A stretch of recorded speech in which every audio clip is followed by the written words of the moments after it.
everyone. Welcome to Take the Black Live, the weekly show where myself and Cheryl Wassner, both of winterscoming.net, or WIC if you will, go through the latest and greatest in news surrounding Game of Thrones, Song of Ice and Fire, Lord of the Rings, history materials, fantasy, sci-fi, all that good stuff, all the stuff that we are obsessed with to an unhealthy degree. Cheryl, how are you? It's definitely a healthy degree. I object. Okay, yeah. I take that back. To a healthy degree, an acceptable degree. Yes, this is totally fine. We're just on Facebook once a week to talk about fantasy things. It's fine. It's healthy, guys. We're fine. And you're fine for liking it. Hi everyone who is watching the video. Hi Julie. Hi Sabrina. Hi Kathleen. It's raining in Florida apparently, and it's not raining here, which not it would. raining here. It's so hot in Chicago. Yeah, it's true. It has been toasty in the city. Quick little side story. I'm supposed to be watering the plants of a friend who's away for the week, and he gave me the wrong key to his apartment, door. So his plants are up there, just rotting in the sun. And it was supposed to rain yesterday, but it didn't. So that's my whole issue. I'm gonna deal with that later. Sounds like you got a problem there, Dan. It's a whole saga. I'm having to ring the doorbell to randos to let me in. It's a thing. I'm gonna do it after this. Oh, anyway, go on. Oh God. Good luck. Thank you very much. Good luck. But yeah, so hi everyone who's watching. We've got some fun, exciting stuff to talk about today. We do. First, I'd like to debut. We're going to have a debut on here. Actually, we debuted on winterscoming.net, but Insight Editions was kind enough to let us debut the cover for the upcoming The Art of Game of Thrones book. Yeah. From production designer Deborah Riley. This is a book that's going to be a coffee table book that covers some of the pretty spectacular images from Game of Thrones over the years. The cover, as you see, is concept art for that final scene where Daenerys gives her Nuremberg speech to all her assembled Unsullied and Dothraki in the ruins of King's Landing. That's Kieran Belshaw drew that, who also did an interview with, by the way, from Con of Thrones. Go to Winterscoming YouTube page to see that. But yeah, the book is going to be just a big, splashy coffee table book of images, concept art, sets, locations, glossy, high-quality images from the show itself, concept from Kieran Belshaw, which I think is pretty cool. I've always liked that kind of stuff. I do too. It's super fancy, but also accessible, so you can kind of feel classy in case you feel any sort of shame for really, really liking something like Game of Thrones. Yes, the packaging is very, pristine. Right.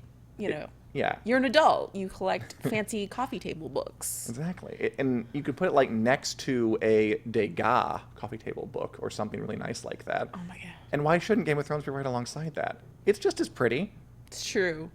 I mean, Shakespeare used to be low-ish entertainment anyway. Anyway, it's pretty cool that Inside Editions allowed us to do this. Thank you. It's also part of they have a whole series of these. They have the costumes of Game of Thrones. Right. They have the art of Game of Thrones. A couple others I forget. Lots. Yes, I think they also have the photos of Game of Thrones, which is just the behind-the-scenes images. But very, very cool. And that is pre-orderable for $75 now. Anywhere books are sold. I think it's pretty keen. It is pretty fancy and snazzy looking. I'm excited. We have Deborah saying hi from Saginaw, Michigan. Hey, Deborah. My family lives in Southwest Michigan, so I kind of know where that is. So I'm a little proud of myself. Yeah. Hi Tare, who also says hi y'all. So hi everyone. But yeah, no, that looks pretty cool. Insight is doing a ton of these kinds of books lately too. They've got the Galaxy's Edge cookbook. Oh, for that's Star them Wars. too. You're right. They've got some other stuff. They're doing a really cool job, I think, of kind of doing these different forms of things, not just the usual. Here's how this series was made. It's here's the art, because it's the pretty stuff that you want to look at. When it comes to Game of Thrones news, there wasn't a whole lot else this week. No, it was pretty quiet. Emmys are still coming. There was a scare that I fell for completely. Oh my God. Where really quick, this story. Okay. Where, who Elio and Linda are? Yeah, I do. Garcia, they're the people who work with George R. R. Martin on The World of Ice and Fire. They maintain westeros.org. They didn't retweet. They reposted, they just copied the text and tweeted it from their own account. A tweet from, I think, Castle Ward, just having an event where Game of Thrones fans come. Castle Ward stood for Winterfell a couple of times. And the verbiage was basically something big is happening on September the 21st, or August 21st, I think. Yeah, it was August 21st.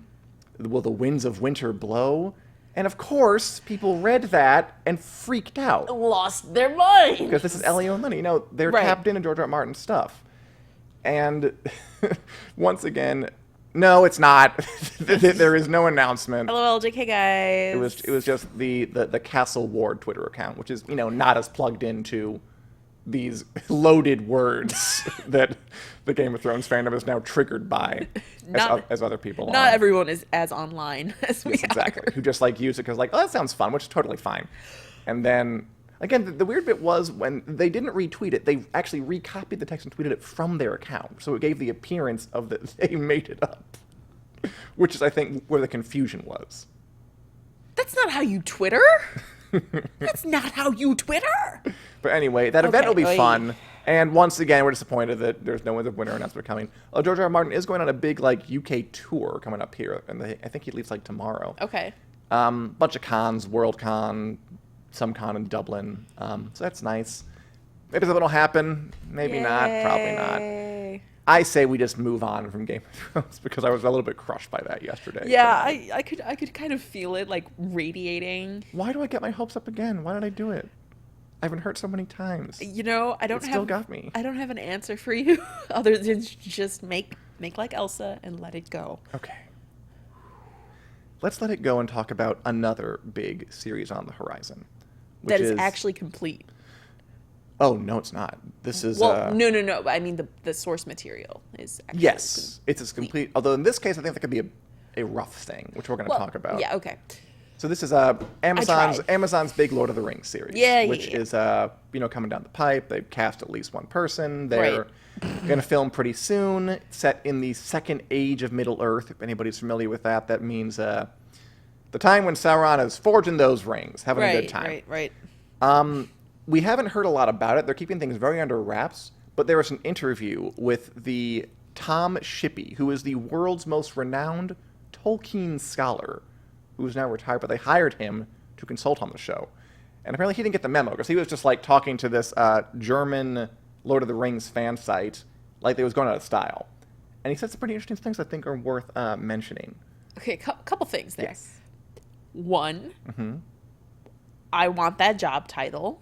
Oh my God, me too, right? Maybe not for Tolkien, but y'all need a Sailor Moon scholar. I'm all over it.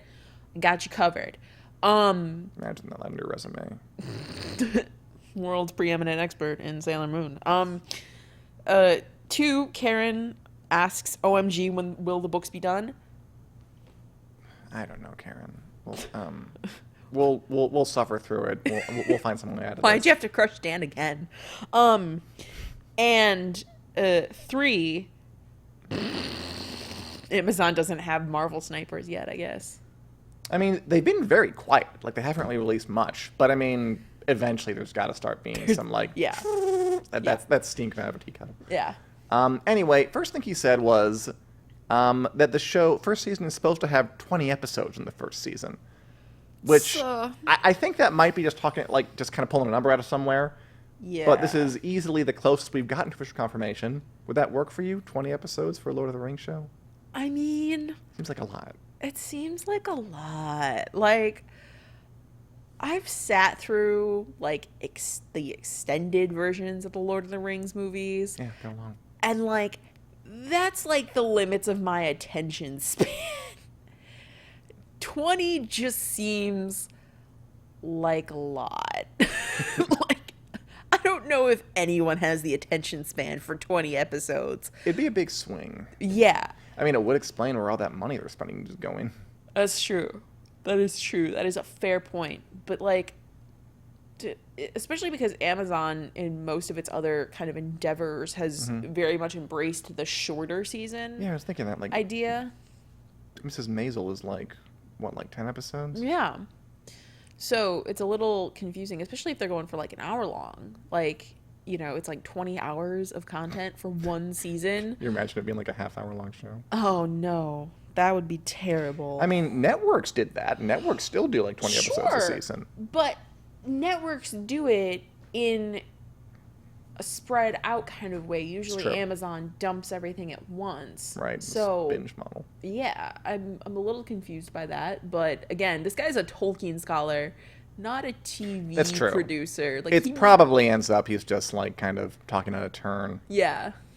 But I mean, this is the closest to official word that we've gotten from anybody. That's true. I also liked all the things he said about like how they are bound by the Tolkien estate, because a big part of the reason I'm kind of worried about the show, because I feel like they made the deal to make a TV show about Lord of the Rings without really having an idea first. Like, they spent all this money, and they had to start shooting within X amount of years, and then they didn't really... I feel like they might have been going toward an Aragon show first, and then pivoted. Now they're definitely doing the Second Age, but I think it took them a while to get there. I know they're staffing up. Like, I just worried there might be a scramble. And now, the Tolkien scholar is talking to us about, like, what limits they have on it. Basically that the Tolkien estate will insist that the main shape of the Second Age is not altered. So Sauron invades Eriador. He is forced back by the Númenorian expedition. He returns to Númenor. He corrupts the Númenorians and seduces them to break the band of the Valar. Do you know any of this stuff? Remember from Tolkien lore? I actually know what some of those words mean. Yes. So all that's got to remain the same. Okay. But they can, like, add in characters and answer questions that were never answered by Tolkien, like, what is Sauron doing in the meantime? When he's just having all this is happening. Where was he after Morgoth was defeated? Theoretically, they can answer these questions by inventing the answer, since Tolkien did not describe it. But it must not conflict with anything Tolkien said. It must be canonical. It is impossible to change the boundaries which Tolkien has created. It is necessary to remain Tolkienian, which is a word I think he might have invented. Yeah. I mean, my answer to what was Sauron doing in the meantime is always he just found some really great pipe weed. Like, for like the first 1,000 years Second Age, he's just getting blazed. He's just smoking it up. That's why his eye is so red. Should I go build a tower and take over Middle Earth? Nah. No. Build some like ships like Gandalf does in the movie. I'm too busy. He's busy, man. He's busy. Wow. Okay. And just the final thing is that the Tolkien estate has veto power, as he says, that they can say no, and the First and Third Ages are strictly off limits. So no Lord of the Rings proper. This sounds like maybe not a great idea. It sounds pretty restrictive to me. Yeah. Honestly. Like, there are a lot of rules for Amazon to follow. Like, I'm like, whoa, man, chill. Like, if you spent $250 million on the rights, wouldn't you have, like... I would want them I'm spending this money. I can do whatever I want. I would want them lock, stock, and barrel. This is the time to make my fan fiction dreams real. Yeah. Okay? Like, oh my gosh. Like, that just seems like a lot going on. And, like, I'm definitely not against the idea of, like, storytelling by collaboration. Like, sure, absolutely. Lucasfilm has done way better with the story group. Like Marvel MCU. Marvel has done the same thing. Like, being able to kind of... But both of them can kind of pick and choose and expand in ways that seem more kind of expansive, I guess. Sure, I think it's like, very appropriate. they don't have quite the same number of boundaries, you know? That's probably because, like, you know, most of the history of Star Wars is, like, kind of exists, but hasn't been made canon again yet. But, like... It's a whole weird thing. It's a whole weird thing. But, yeah, like, that just seems... That seems like a lot, man. Like, everything about this Lord of the Rings adaptation just seems like a lot, and I'm concerned. It definitely seems like a lot for the money they spent. Yeah. Yeah, but we'll see how it goes. To me, it gives up a couple of red flags. But, you know, it's still early days. We don't know what's going to happen. It's red flags. Lannister forever, as far as I'm concerned. Yeah. Here. Yeah, no. Yeah, I'm very curious to see how it turns out. Yikes. And again, it'd be fun to be that job. Oh, absolutely. That guy is going to be like the enforcer on set. He's going to be like, no, this wasn't in Tolkien's imaginarium, miscue. This reminds me of my favorite story about the making of The Lord of the Rings, which I will now briefly tell. Okay, so Christopher Lee, right? He plays Saruman. I think I know this one. You probably do, but it's still my favorite story. So at one point, Saruman gets, like, stabbed in the back, right? And Peter Jackson wanted Christopher Lee to make this really obnoxious noise. And Christopher Lee was like, you don't understand. I know the sound a man makes when he's stabbed in the back, and it's not that. This, of course, being because he was in the SAS during World War II. So he was basically a spy, which was super dope. But yeah, like, Christopher Lee knew the sound that a man made when he was stabbed in the back. Christopher Lee was the most metal movie star that we will ever see again. He also literally did death metal songs. You ever hear his album? He did, and they're really good. They're really good. Like, he was descended from Charlemagne. Like, it was dope. This new show will miss him. Yes, anyway, so absolutely. that's everything misses Christopher Lee. So that's what's going to happen. And speaking of Disney and the MCU and Star Wars and stuff, have you heard the news about their new Disney Plus bundle? Disney wants to just take all our dollars, man. I feel like now it's a foregone conclusion. They're getting everything. Uh-huh. So the news was today that Disney Plus is going to be Disney's new streaming service. Going to have live action Star Wars shows, The Mandalorian, the Rogue One, whatever it's called. The Cassian Andor one that's in development. It's going to have a bunch of MCU shows. Going to have a Loki show. Going to have Winter Soldier and Falcon show. It's going to have WandaVision, which is still a little weird title for me, but sure, whatever. Just let me have my Scarlet Witch content. Gotcha. Continue. Anyway, they're put a lot of Disney content, like all the Disney content, like, which is a lot. Especially now since they, acquired 20th Century Fox, well, all their content too. It's going to be ridiculous. And it was already kind of a foregone conclusion that everybody was going to buy it. Now, they announced in their earnings call today that for $12.99, they're going to offer a bundle of Disney Plus, Hulu, which is another streaming service that I was kind of wondering like what would happen with it after this acquisition, and ESPN Plus for the same price as a standard Netflix package. So I feel like they're going for streaming dominance and they're going hard.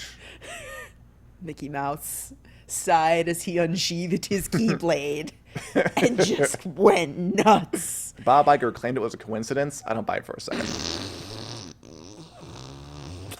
Bull. Lol forever. No, that's not a coincidence. So what I've heard is basically that Hulu is going to still be the house for like more adultier things because Disney is supposed to be family friendly. Yeah. Not Disney's The Handmaid's Tale. No, very very much no.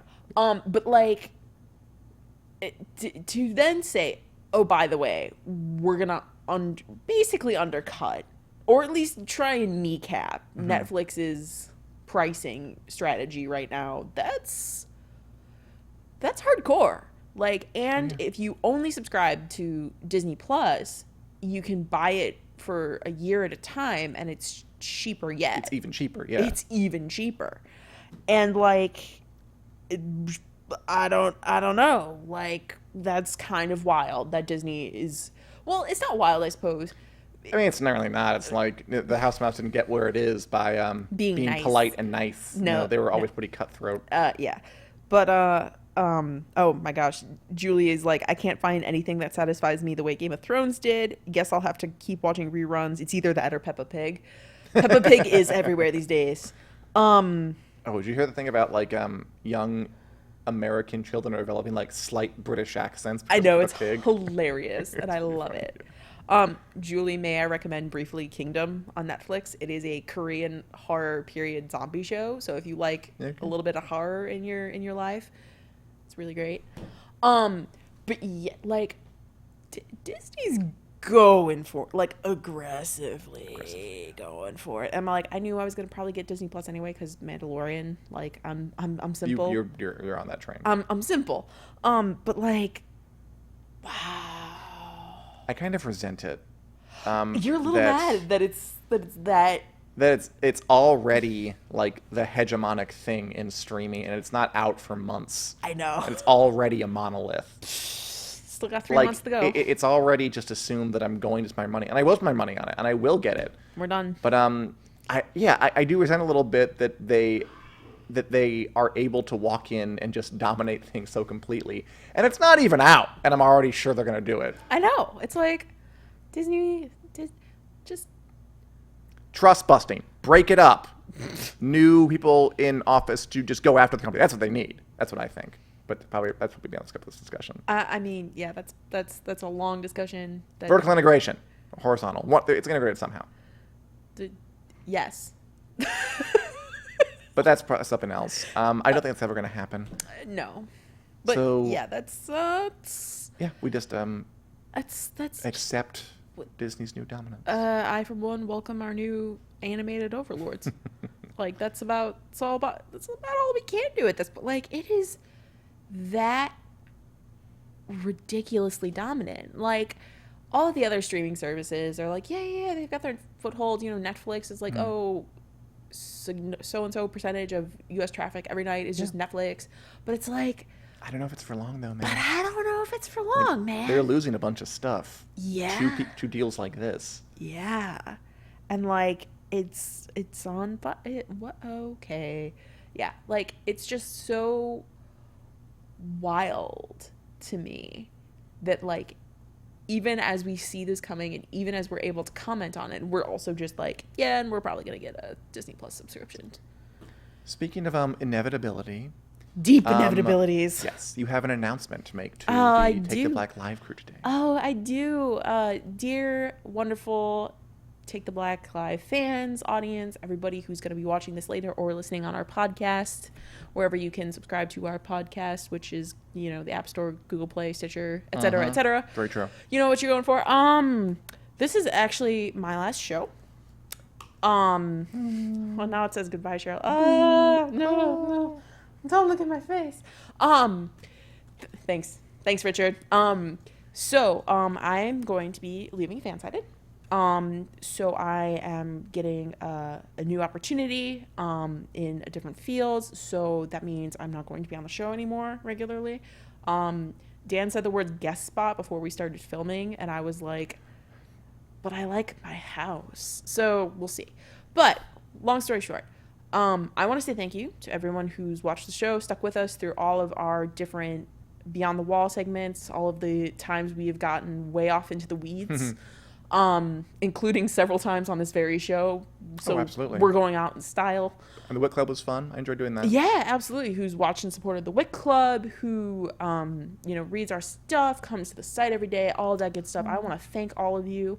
You guys made it really easy for me to come on and be the new co-host of the show last year, and I'm sorry to go. I'm sad that I'm going. I've enjoyed coming and sitting with you all every week when I'm, not dying or something or on vacation. Right. But just kind of being, able to talk about stuff with you, enjoy stuff with you. I'm already seeing comments who are like, we'll miss you, good luck, and don't make me cry on air, guys. But seriously, thank all of you. I am sure that we will see each other on the internet somewhere. Dan, thank you for letting me be on this crazy show. I had a good time, yeah. Yeah. It was definitely fun. Wonderful. And thanks, Cheryl, for all you've done. Yeah. I've really enjoyed talking to you over this time. I hope we keep doing it a little bit. Absolutely. And yeah, thanks for all you contributed. And I was going to give you a round of applause. Yay! Woo! Seriously, guys, the comments might make me cry. So. Oh. All right. Well, is Josh around? No. Okay. Oh, dear. At this point, we would usually bring on Josh Hill for A Song of Dan and Josh, but apparently he's absent. So. Time for some small talk. Anything else that struck you this week, Cheryl, in the news? Seriously, guys, all of these comments are wonderful. I mean, what else has struck me? I've really, I've seen a lot of stuff about Picard lately, and I'm still people are pretty excited. High on that one. It's so weird for me because I've seen one episode of Star Trek in my entire life. The Next Generation. I watched it because I heard that Whoopi Goldberg was on it, and I wanted to see that. Yeah. And that's it. Nothing else. And it's interesting to see you because you were younger than me, but you like kind of get so I've seen you get excited about Picard, and he's in a meeting. He's in a meeting. Maybe we should skip over a song that and Josh do it special or something for next week. We can do that. Yeah. Let's just do a 2-chapter special.